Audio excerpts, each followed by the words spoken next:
How are French terrine and pâté meat preparations made? Imagine biting into a rich, smooth slice of French terrine or pâté at a cozy bistro. These classic dishes are a celebration of simple ingredients transformed into something special. Let's walk through how they are made from start to finish.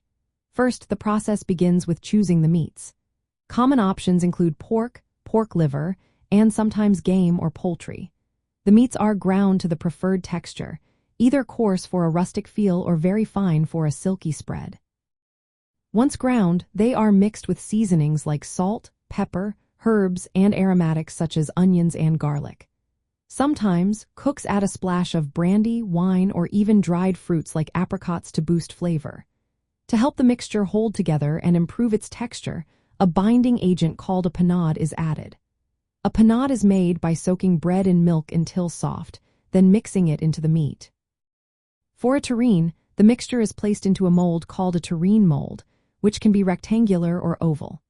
Often, strips of bacon or pork caul fat are laid inside or on top of the mixture to keep it moist and add flavor.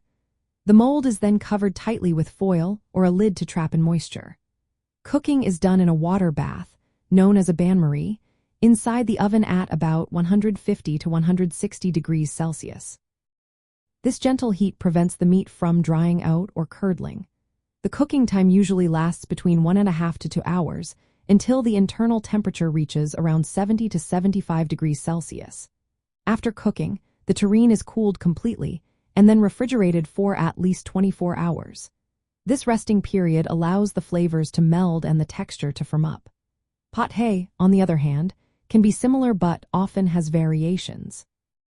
For example, pâté en croûte is baked inside a pastry crust, while pâté en terrine is cooked like a terrine without pastry.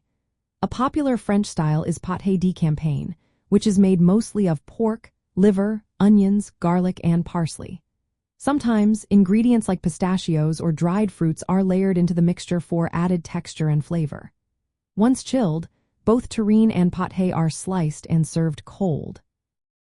They are often accompanied by pickles like cornichons, mustard, or crusty bread. The resting period after cooking is key because it helps the flavors develop and the dish set properly. In French bistro culture, these preparations are loved for their hearty, layered flavors and rustic charm. They showcase the careful balance of meat, fat, seasoning, and cooking technique that makes French charcuterie so special.